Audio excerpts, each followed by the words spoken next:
ನಮಸ್ಕಾರ ಸ್ನೇಹಿತರೆ. ಇಂದು ನಾವು ಎರಡು ಪದಗಳ ಬಗ್ಗೆ ತಿಳ್ಕೊಳ್ಳೋಣ. ಒಂದು ಎಕ್ಸ್ಪೈರ್, ಇನ್ನೊಂದು ಪಾಸವೇ. ಅದನ್ನು ಇವೆರಡನ್ನು ಒಂದು ಪದ ಅಂತ ಮಾಡ್ಕೊಂಡು ನಾನು ಎರಡನ್ನೂ ಪಾಸ್ಟ್ ಟೆನ್ಸ್ ಮಾಡ್ಕೊಂಡಿದ್ದೇನೆ. ಹೇಳ್ತೇನೆ ಯಾಕೆ ಅಂತ ನೋಡಿ. She expired. ನಾವು ಸಾಮಾನ್ಯವಾಗಿ ಏನು ಹೇಳ್ತೀವಿ, ಯಾರು ವ್ಯಕ್ತಿ ಅವರು ಸತ್ತರೆ ಅವರು ಸತ್ತರು ಅಂತ ಹೇಳೋಲ್ಲ. ಅದಕ್ಕೆ ಮೃತಪಟ್ಟರು, ಅವರು ಕೊನೆ ಉಸಿರೆಳೆದರು, ಕಾಲವಾದರು, ನಾನಾ ರೀತಿ ಹೇಳ್ತಾರೆ ಆಯಾ ಪ್ರದೇಶಕ್ಕೆ.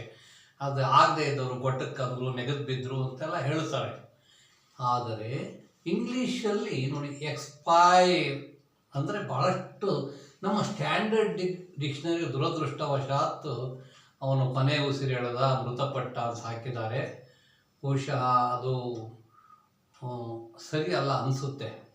ಏಕೆಂದರೆ ಶಿ ಎಕ್ಸ್ಪೈರ್ಡ್ ಆನ್ ಮಂಡೇ ಅಂತ ಕಳಿಸಿದರೆ ನಮ್ಮ ಸ್ಟ್ಯಾಂಡರ್ಡ್ ಇಂಗ್ಲೀಷ್ನವರು ನಮ್ಮ ಇದರಲ್ಲಿ ಅವರಿಗೆ ತಪ್ಪು ಅಂತ ಹಾಕಿದ್ದಾರೆ.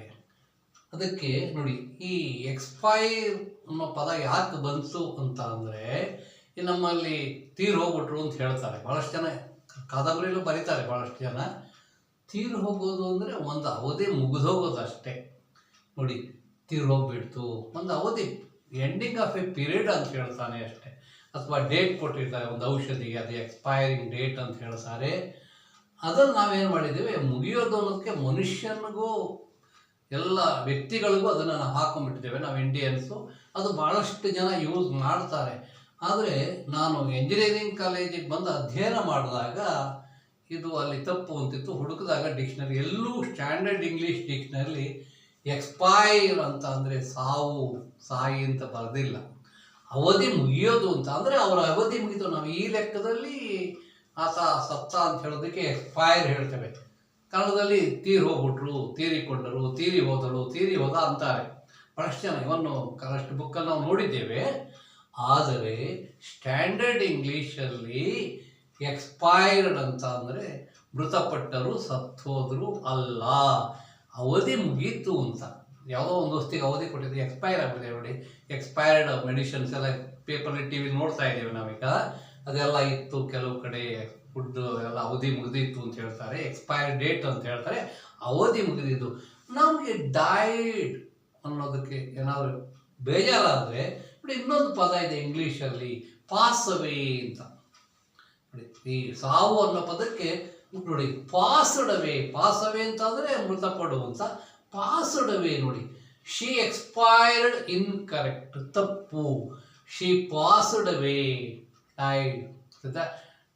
ಡೈಡ್ ಅಂತ ಹೇಳೋದಕ್ಕೆ DIE, ಡೈ, ಅದಕ್ಕೆ ಪಾಸ್ಟ್ ಟೆನ್ಸ್ ಡೈಡ್. ನೋಡಿ, ಶಿ ಪಾಸಡವೇ, ಆಕೆ ಮೃತಪಟ್ಟರು ಅಲ್ಲ. ಇದು ಸ್ಟ್ಯಾಂಡರ್ಡ್ ಇಂಗ್ಲೀಷ್ನಲ್ಲಿ ಒಪ್ಪಲ್ಲ. ಆತ ಕಾಲಾವಧಿ ಮುಗಿತು, ನಮ್ಮಲ್ಲಿ ಸರಿ ಹೋಗುತ್ತೆ ನಮ್ಮ. ಆದರೆ ಇಂಗ್ಲೀಷ್ನವರು ಸ್ಟ್ಯಾಂಡರ್ಡ್ ಇಂಗ್ಲೀಷಲ್ಲಿ ಒಪ್ಪಲ್ಲ. ಆಕೆ ಮೃತಪಟ್ಟಳು ಅಂತಂದ್ರೆ ಒಪ್ಪಲ್ಲ ಅವರು. ಇದು ಸರಿ. ಎಕ್ಸ್ಪೈರ್ಡ್ ಅಂದರೆ ಮುಗಿದೋಯ್ತು ಅಂತ ನಮ್ಮಲ್ಲಿ ಸರಿ ಆಗ್ತದೆ, ಅವ್ರಿಗೆ ಆಗಲ್ಲ. ಶಿ ಪಾಸ್ಡ್ ಅವೇ ಅಂತ ಹೇಳಬೇಕು. ಶಿ ಡೈಡ್ ಅಂತ ಹೇಳಿದ್ರು ಕರೆಕ್ಟು. ನಮಗೆ ಡೈಡ್ ಗೊತ್ತು, ಎಲ್ಲರಿಗೂ ಗೊತ್ತು. ಪಾಸ್ಡ್ ಅವೇ. ಹಾಗೆ ನೋಡಿ, ಹಿ ಎಕ್ಸ್ಪೈರ್ಡ್. ಪಾಪ ಯಾರು ಅವ್ರು ಸತ್ತೋದ್ರು ಅಂತ ಹೇಳೋದಕ್ಕೆ ನಾವೇನು ಮಾಡ್ತೀವಿ, ಅವ್ರು ತೀರ್ಕೊಂಡ್ಬಿಟ್ರು ಅಂತೇವೆ. ನಮ್ಮಲ್ಲಿ ನಡೆಯುತ್ತೆ, ನಾನಾ ಅರ್ಥಗಳಿವೆ ಸಾವುಗೆ. ಅದೇ ಇಂಗ್ಲೀಷ್ನಲ್ಲಿ, ಸ್ಟ್ಯಾಂಡರ್ಡ್ ಇಂಗ್ಲೀಷ್ನಲ್ಲಿ ಹಿ ಎಕ್ಸ್ಪೈರ್ಡ್ ಅಂತ ಅಂದರೆ ಅವ್ರು ಒಪ್ಪಲ್ಲ. ಅದಕ್ಕೆ ಅವ್ರ ಲೆಕ್ಕದಲ್ಲಿ ಅದು ಇನ್ಕರೆಕ್ಟ್, ಸರಿ ಇಲ್ಲ.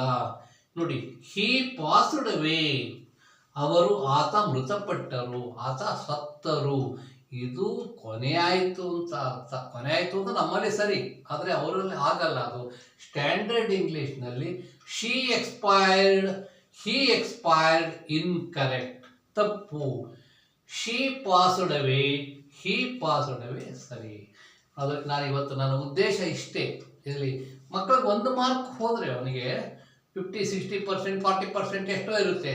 ಅವನಿಗೆ 39% ಬಂದರೆ ಕೊಡಲ್ಲ, ಹುಡುಗನಿಗೆ ಪಾಸ್ ಕೊಡಲ್ಲ ಅಂತ. ನಮ್ಮಲ್ಲಿ 18 ಮಾರ್ಕ್ಸ್ ಬರಬೇಕು 50 ಮಾರ್ಕ್ಸ್ಗೆ. 17 ಬಂದರೆ ಹುಡುಗ ಫೇಲ್ ಆಗಿಬಿಡ್ತಾನೆ. ಕಂಪ್ಯೂಟರ್ ಅದು ಮ್ಯಾನ್ಯುವಲ್ ಇದ್ದಾಗ 70ಗೆ ನಾವು 18 ಮಾಡ್ತೇವೆ ಭಾಳಷ್ಟು ಕಡೆ. ಪಾಪ ಸಾಮಾನ್ಯ ಬಿಡಲ್ಲ, ಎಲ್ಲರೂ ಅಲ್ಲ, ಕೆಲವರು ಸ್ಟ್ರಿಕ್ಟ್ ಆಗಿ ವ್ಯಾಲ್ಯೂಯೇಷನ್ ಇವರು 70 ಕೊಡ್ತಾರೆ, ಹುಡುಗ ಫೇಲ್ ಆಗಿಬಿಡ್ತಾನೆ, ವಿದ್ಯಾರ್ಥಿ ಫೇಲ್ ಆಗ್ತಾನೆ. ಆದರೆ ಇಲ್ಲಿ ನಾವು ಆ ಹುಡುಗನಿಗೆ ಬಹುಶಃ ನಮ್ಮ ತಪ್ಪಿಂದ ವಿದ್ಯಾರ್ಥಿ ಅನುತ್ತೀರ್ಣನಾಗಬಾರ್ದು, ನಾನು ಆದಾಗೆ ಹಿಂದೆ ಬಹುಶಃ ಇದು ನನ್ನ ಪ್ರಯತ್ನ. ಈ ರೀತಿ ಕೆಲವು ಇವೆ ನಮ್ಮ Indian English and standard English. ಕೆಲವು ಪದಗಳನ್ನು ನಾನು ಈಗ ಕೆಲವು ದಿವಸಗಳಿಂದ ಹೇಳ್ತಾ ಇದ್ದೇನೆ.